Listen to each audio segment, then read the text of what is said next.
How to actually read more, a guide for dopamine addicts.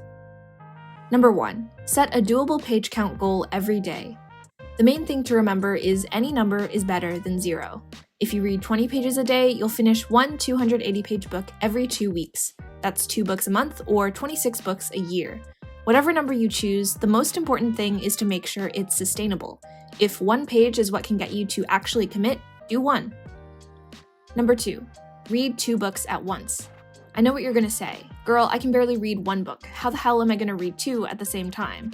Well, you know how when you scroll to the next TikTok or switch to another app, your attention span resets? Switching to another book is basically like closing YouTube and opening Instagram. So let's say you make it through 20 pages of 1 book and you get tired. If you open another book, it'll give you a juicy new dopamine hit and rejuvenate your energy like you just stepped out of a Hades fountain chamber. Stack this method on top of the first method to create a pro build for your book's maxing journey.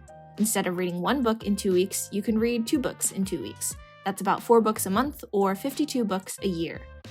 You can also have one of your books be on the shorter side and one on the longer side.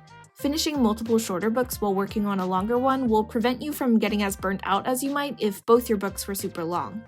Another anti-burnout tip is to pick 2 very different books, say 1 work of fiction and 1 of nonfiction, so if you get tired of one, you can refresh yourself with a totally different experience. Just don't go crazy and try to read like 7 books at a time because you'll end up with 100 books where you've only read like the first 10 pages of each of them. Make a rule for yourself. Every time you start a new book, you have to read 5 pages from all the other books you're currently reading.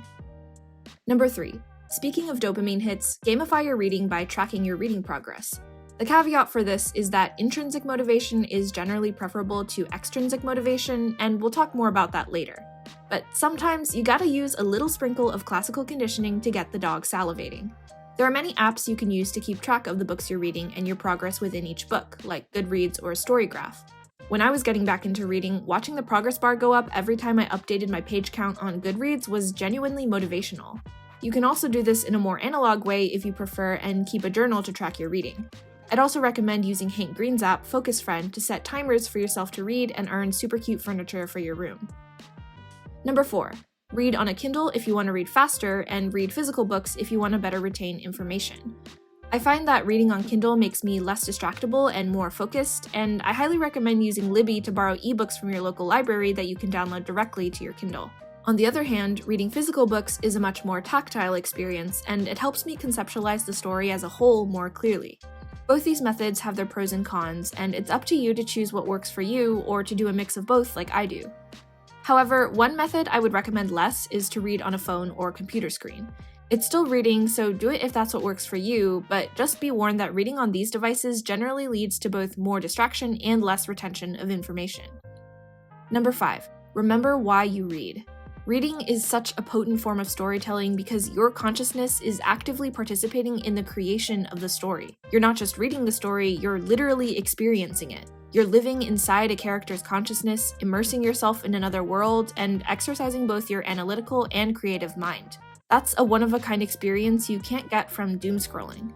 Whether it's to have that experience or for some other reason, find your intrinsic motivation for picking up a book instead of your phone. For homework, here are a few short, accessible, and emotionally devastating books to jumpstart your reading journey. These are Foster by Claire Keegan, Of Mice and Men by John Steinbeck, and The Remains of the Day by Kazuo Ishiguro. A bonus tip is to read short stories and short story collections. If reading a whole book sounds daunting, ease into it by reading a short story or 2 every day.